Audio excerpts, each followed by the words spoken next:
Thank you for staying with us on Third Eye Television, broadcasting from the Central Business District, Abuja. My name is Bivana Maguni. In our headlines, Zamfara State Government commends military's efforts in tackling banditry despite civilian casualty. Chief of Army Staff approves redeployment of senior army officers to key commands. Meanwhile, the National Drug Law Enforcement Agency intercepts large drugs consignment in Abuja. Stay with us for details of these stories and more.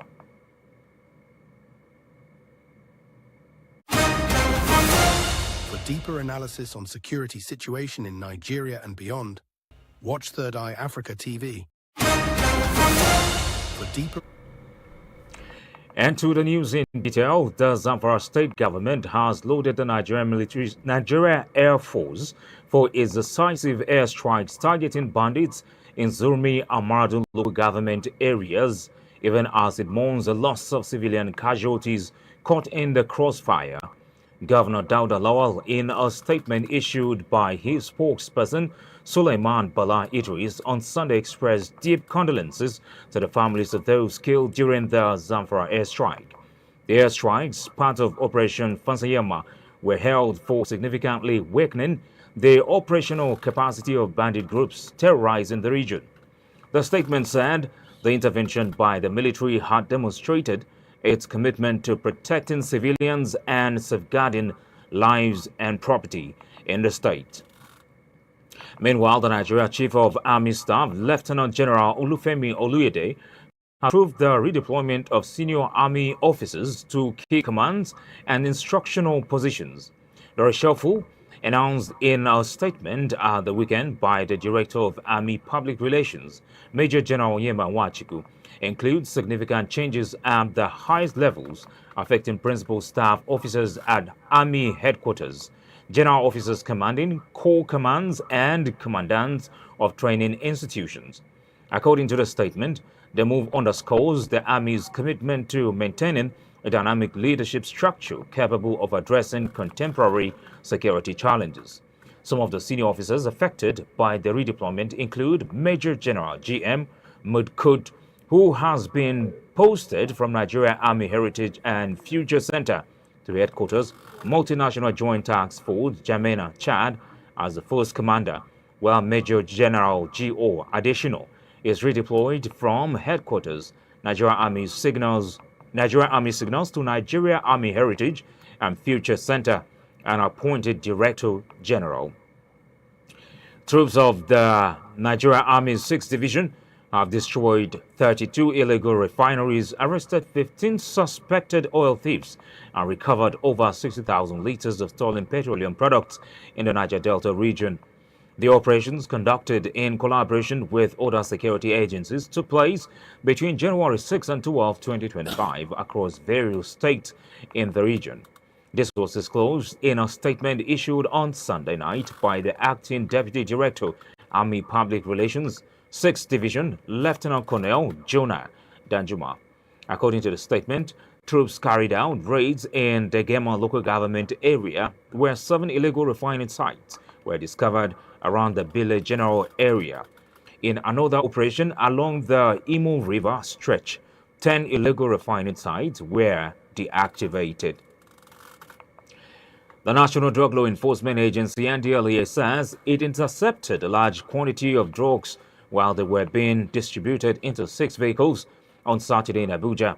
The operation was confirmed by Femi Babafemi, NDLEA's Director of Media and Advocacy, on Sunday. Babafemi said that the act was carried out at an abandoned fuel station in Kageni, Kubwa area of the Federal Capital Territory, Abuja, for onward distribution to some states in the northern parts of the country. He said that the intelligence-led operation, which took place in the afternoon on the said day, led to the seizure of not only the large illicit consignment but also the trailer and the 6 vehicles.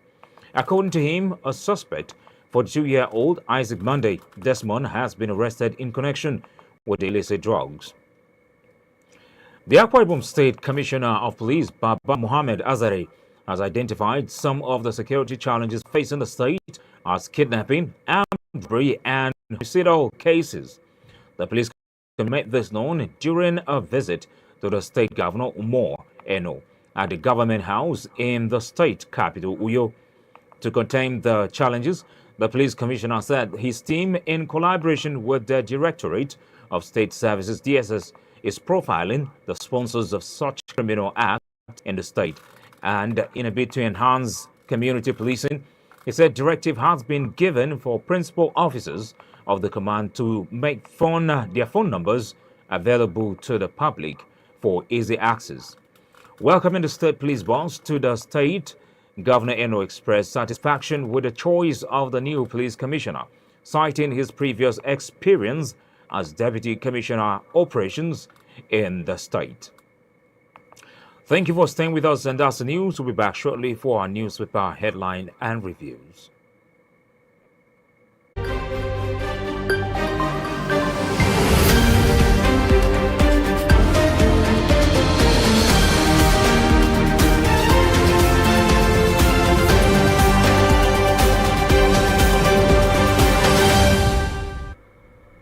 Right now, we'll take a look at some of our top newspapers and the headlines that we have right here on Third Eye Television. We'll be starting with leadership. Troops neutralize 25 terrorists, destroy Bello Turji's camp. That has been one of the top stories we are most likely to see in all of the newspapers. And then that story you can find on page 25 of leadership. And if you move to page 7, Jimmy Carter saved my life, saved me from Abacha's gulag, Obasanjo says. You can find that on page 7. And then rent default cases rise over hardship, cost of living. You can find that on page 7, on the front page of leadership, and also continuation on page 7. And then to the major story there, which you can find on page 4. 5 governors may dump parties ahead of 2027. PDP jittery over Mba, Oborowori, Eno, Fubara. And then OT in the spotlight as Labour Party crisis lingers. They won't dump platforms for APC. That's according to AIDS. You can find it on page 4. Water scarcity hits Mina. Vandals blamed on page 20. To page 16, IDP camp will soon be history in Benue. And that is according to Governor Alia. And then to page 18, Channels TV, Chevron, Shell, buses, others back awards as Government College Ughelli celebrates at 80. You can find that on page 18. FCT Community Health Wiki over road construction. You can find that on page 20 of the leadership newspaper. And then we move to Daily Trust. I am always keen on getting stories from the Daily Trust newspaper. So let's see what they have here. Airstrike kills 15 in Zamfara. They are vigilantes. Governor will kill bandits. According to NAF, you can find out on page 4 of Daily Trust newspaper. Lagos Calabar Road project missing in 2025 budget. That will be an interesting read there when you go to page 54 of Daily Trust newspaper. And then to page 9, check up in army. Oluyede moves to bolster anti-terrorism fight. And of course, as we continue to see the fight against terrorism, so you can pick on that. And I think our in-house analysts would like to take a look at that, while analyzing the story here. And then to page 46, Minister Jega commends Zulum over ranches for herders. And then to page 54, Carter sought my release from Abacha's detention. That's according to Obasanjo. We've seen that in other news, in the other newspaper. And then moving on to The Nation. Okay, front page and continuation on page 4. Federal Government Ministerial Panel to enforce council autonomy. AGF to begin direct disbursement. Committee begins 2-day meeting. Edun to brief president. And then ISWAP, no cause for alarm, says as Southwest States. You can find that on page 4 of the Nation newspaper. And then we don't owe First Bank $225 million, says General Hydrocarbons. You can find that story on the front page, and then you go to page 4 for the continuation of it. Recapitalization, bank mergers, acquisitions loom. And then in Kebbi State, 4 dead in Kebbi terror attack. You can find it on page 6. And then you move on to page 7. Troops kill 25 terrorists in Zamfara State. And at the back, we have Sam Umache in touch. We owe this man. And then other stories there you can find. But let's go on a break. And then when we come back with to continue with our conversation with our in-house analysts, community affairs commentators, and of course, we are all journalists in-house here. So we'll be right back. Stay with us. For deeper analysis on security situation in Nigeria and beyond, watch Third Eye Africa TV. All right, thank you for staying with us. This is the time where we get to do a review of the stories that we just looked at in the newspaper. We have with us Udo Etefia, we have Dahiru Hassan Kera, we have Ismaila Yahaya Kana also with us in the building here, and we're going to look at these stories. Gentlemen, good afternoon, and thank you for joining us on the show. Good to have you. So let's start with you, Dahiru. We've always looked at these stories. So which of the stories do you think you're going to comment on this afternoon? Well, let me start with the story, I think, on the Daily Trust. 5 governors moving to different political parties. And I think during the Hausa Belt, we discussed the same story because it concerns the citizens. Actually, the political parties are just platform to drive those aspired to contest election to where they want to be. And what we expected from any person or individual aspiring to contest for a position under a platform is he may have his own vision and mission and other things that he may wanted to do after being elected. But unfortunately, even the advocate of democracy, you understand, that will borrow all this system from them, are not doing it or playing it roughly the way we are playing it here in Nigeria. You may find out sometimes this constitutional loopholes and other things, because you elect person under a platform, and all of a sudden when he enters the office, it's a gubernatorial office, senatorial, House of Assembly, whatsoever it is, on his own, you understand, right, you just say, okay, I'm decamping to another political party, precisely, more especially during elections, at any election. Why we are seeing all these things is because we are now in 2025, so political permutations and alignments have begun already. And we've seen El-Rufai, Major General Mustafa retired, moving here and there, you understand. Recently, when El-Rufai was said to have picked PDP's membership card, he denied and even threatened to take legal action. But all of a sudden, he was seen in the SDP's office. But what I want to say, in essence, is I want our politicians to learn from the advocate of democracy, to have a kind of principle in the way they play their own politics, because there's no point for one just being elected under a platform and all of a sudden for his own selfish reason, let me say that categorically, will decide to move to another party here and there. And after winning election, the next thing you hear from him is moving to another party. We have seen it during the 2015 pre-2015 permutation. I don't even think it's just the 2015. It's been there right from the return to democracy, because people are voted into power and within they move in. It's just, it doesn't make sense. And this is what and what I want to say is, okay, fine. When before the Buhari's coming, you have about 5 governors from PDP. You understand, moving to APC, most of them, even including the 2023 PDP presidential candidate Atiku Abubakar, most of them, even Obasanjo, all of them were being met by PDP. Because if you look at all our political players now, looking back to like 1999 to date, most of them are the product of PDP. But they will sit down just to causing their own followers or the citizens, saying find that this party has offended us, I'm moving to this party. The next thing, they will come and glorify the same party, coming back to same party like they did. Most of them moved to FEC in 2015, and before 2019, they all moved back to PDP again, accusing APC from wrongdoing. These are just an alphabet, APC, PDP, you understand. What is more interesting is the person, the capacity of the person. Anywhere in democracy, you find a kind of lacking in the, or maybe having a legitimacy gap, capacity gap, security gap. You understand? This is what we have been battling here and there. Most of them doesn't have the capacity. Most of them, the way they emerge is being challenged in the court here and there. And on this cross carpeting, you find out we have a lot of lingering cases in the national in the courts regarding members of the National Assembly.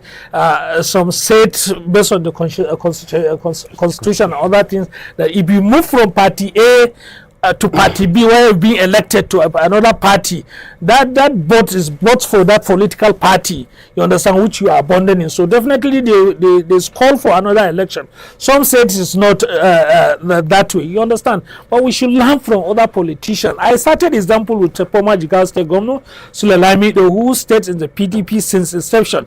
He was one of the G9 till today, you understand, one of the surviving members of the founding fathers of the PDP, still very vibrant in the opposition, you understand.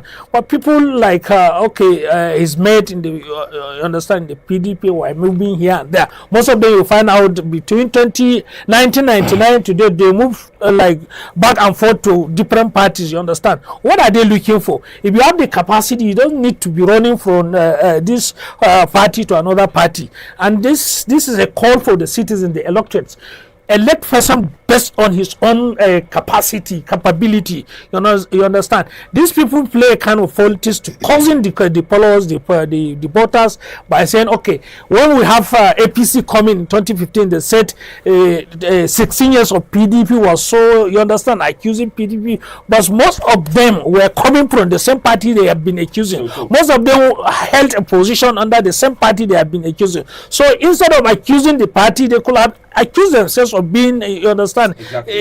Being wrong in but how do you see this? Don't you think this is where electoral reforms are needed? The most important thing right now, in order to stop that, this is where electoral reforms come in. Yeah, no, I cited, and early this morning, Mr. Ben has even cited a position by a former Minister of Youth and Sports, my friend Solomon Dalong, who said there's need for constitutional amendment, maybe electoral reform, whereby if you're moving from party A, where you're being elected, to party B, then definitely they should call for you leave that seat vacant, and there should be a rerun election to fill that vacant, because that vote belongs to that particular party.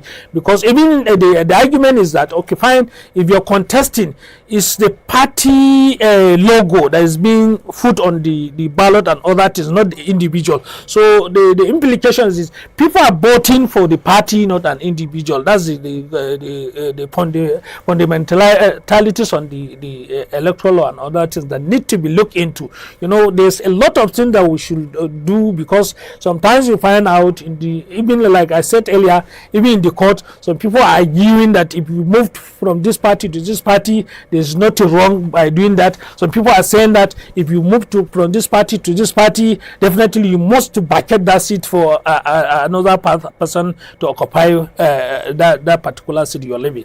Okay, Ismaila, let's get your take on any of the stories you see here. He just talked about the 5 governors who are most likely to cross carpet to other political parties ahead of 2027. And then the security has been an issue there.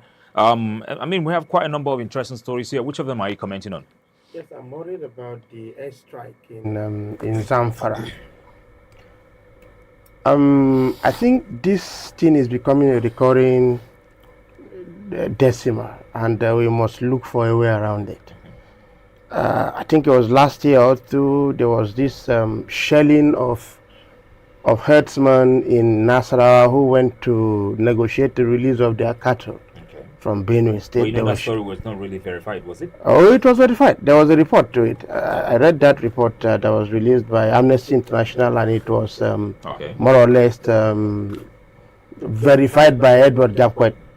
Okay. Yes, so the story is there. Okay. And but assuming it is not even verified, there are other instances. I mean, just last year we had Tudumbiri in Kaduna Sometime State. around September, right? Yes, sometime around September. It was a last year, religious about a year. religious event. They were just coming back from a religious event, and then a drone pilot just sort of dropped a bomb on the Okay. worshippers. And just recently, Sokoto State. Again, And less than 2 and weeks, 3 weeks. less than 2 weeks, 3 weeks. And if you look at it, it's you might say this particular airstrike in Zamfara is a bit not as gory as the previous ones, because you can attribute this to a lack of coordination perhaps between the ground troops, in this case who are the vigilante, and then the Air Force, because they are all after the same objective. Yeah. They were repelling attacks from bandits. But there's a fundamental problem, which is coordination. And that issue of intelligence sharing between ground troops and the air aspect of our security interventions. And this thing needs to stop. It needs to stop. Yes, we appreciate what the military is doing, trying to wrestle with bandits and then return peace to Nigeria. But the casualties are mounting. This collateral damage is mounting. So, in a situation like this, it gets me to think out very loud. Yes. We have a case of the military trying to intervene, and there's what do we call it? Collateral damage, because this is a case of collateral damage. This happens in operations all over the world where there are definitely going to be. But do you think also that these communities also harbor criminals, and sometimes the military just has no choice but to say, look, we just have to do what we need to do? Do you think, it gets me thinking, I'm just thinking out loud, Well, do you think the well- military is intentionally doing this?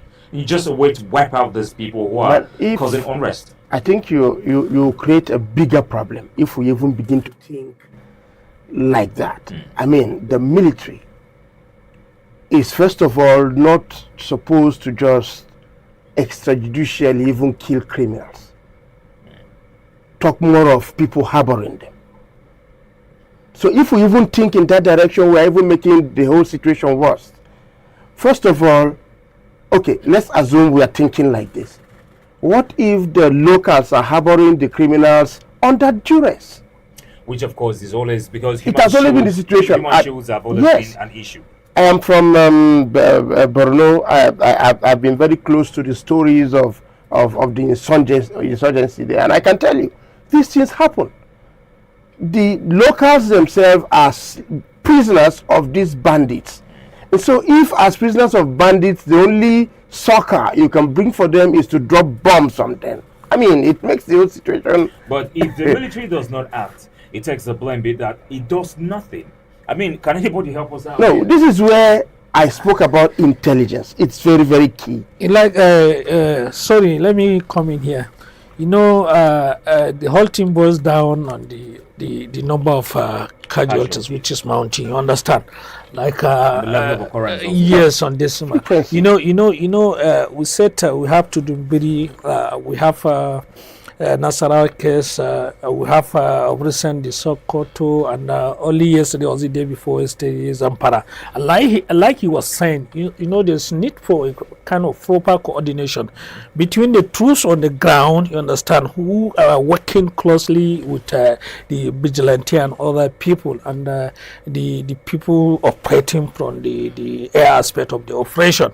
You know, if that thing will be properly coordinated, I think the level of casualties will drastically reduce. Exactly. The level of occurrences will equally reduce, because it's worrying why, if you listen to BBC Voice of America, whereby the victims and their families were narrating their ordeal, you understand, during all these things, you know, is very much unbecoming. And I think professionally the operators, the army, the air force were there in the battlefield. We appreciate them. We commend them for what they've been doing. I said it earlier this morning that we're peacefully sitting here because of what they've been doing there. Exactly. You're out there, you understand?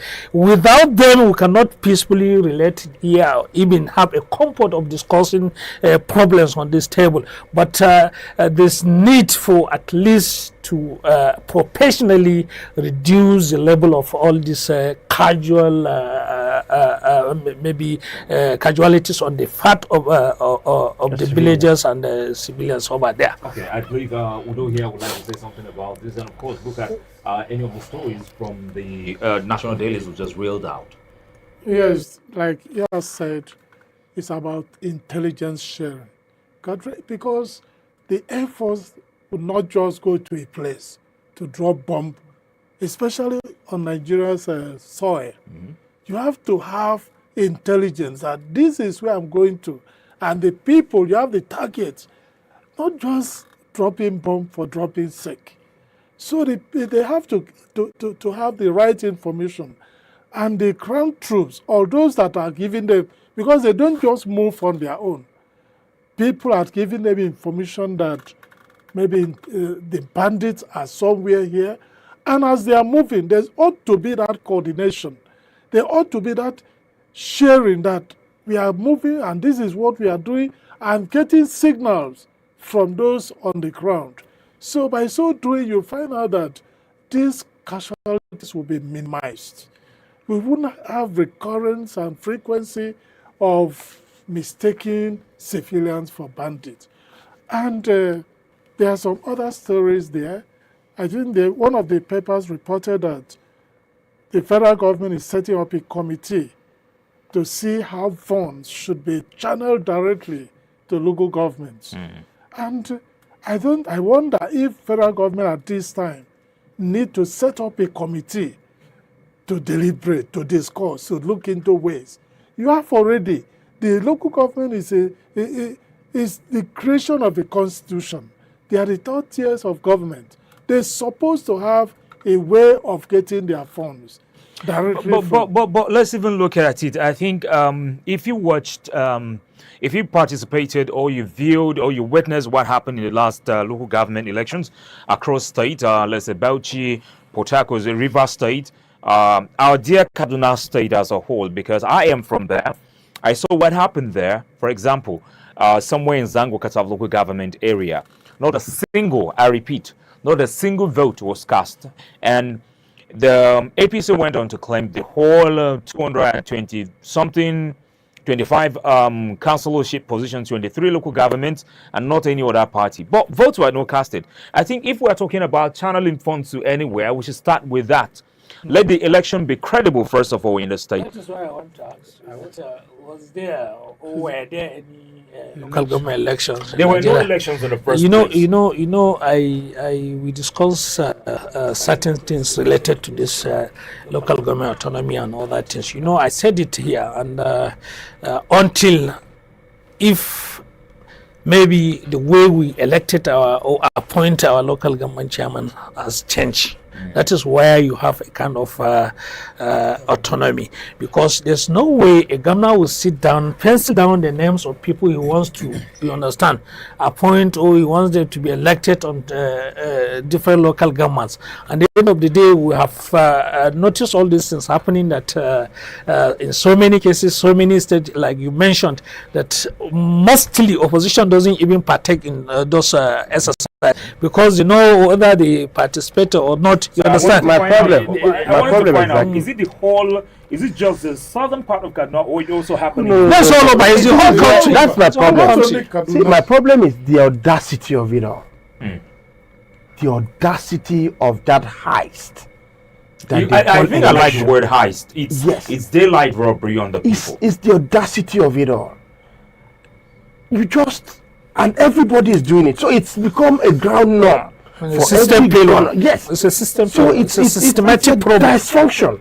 We have a dysfunction on our hands. If you want to And get it we are and have playing it with right, We are just playing with it. You see, people, let's have like there's not INEC enough anger. maybe conducting local See, government there's election. not enough anger from Nigerians. Sometimes we just say, okay, we don't like what government is doing, but I mean, this is the most important tier of The most important tier of governance. government, even more than any other thing we're seeing. Yet we sit by and watch governors plant stooges. For now, there is nothing that can be painful. done to make INEC to conduct. Is there really election. nothing that can be done? Because the Constitution set up the state independent Yes, electoral yes, commission yes, but- to But conduct- we just spoke of reforms last time. the constitution is subject to reform and other Yeah, we things. just talked about reform. Since if we sincerely meant to maybe give that to local government their offer hands, you understand, as a kind of a tier that is very accessible to, more especially to people To the from people, the, yeah, you to understand. the- At least, okay, fine. The people, as you said it rightly, people knows who is supposed to be the local government chairman, the custodian of those funds. You understand. The federal government are saying they now wanted to be channeling directly to the authorities. But without that, definitely there's nothing. Because there's no way. I said it. If, for instance, I'm sitting as a state governor, and I said, Mr. Kana, I want you to be a local government chairman of Kana. You understand? And at the end of the day, at the end of the month, the money was channeled to you, and I say, okay, how much do we have? I even have my record. Kana, okay, this is what I want us to do with the money. Bring social amount or channel social amount to this project. These are what I want you to do. He can never deny that from me. You understand? Because at the end of the day, the PR is there. Okay, if he denied me, you understand, subsequently I cannot give him access to be a local government, even can even close to any call position. call You understand? to- To remove him. So if we want to get the system rid of all these abnormalities, you understand, we should and must to go back to the constitution, do all the amendments, and let's local governments elections maybe carried out by the INEC. You understand? In spite of the fact, If the INEC is not yes, compromised itself, because in spite, but we have a level of sanity. You understand? We are not saying even as it is now. The general election we have been seeing that ended up in the court. You understand, from the tribunal to High Court, Court of Appeal, some of them even to Supreme Court. In Nigeria, it has been a tradition now. If you have election, or you are setting a kind of Certain funds amount for election, so you must have a kind of chunk of amounts to be set aside for legal battle. You start from the tribunal, you spell that to high courts, you go to appeal courts, you go to, in some cases, you must to go to Supreme Court. That is where you have a rest that I'm now in charge. Without that, there must be a fear that it is not end at the voting units. all right, that's where we draw the curtain today on the newspaper review and press review right here on Third Eye Television. And just like somebody said, a lot has to be done in order to get to that point. I love this local government autonomy conversation, and a lot has to be done. This is why we call on the government to do the right thing.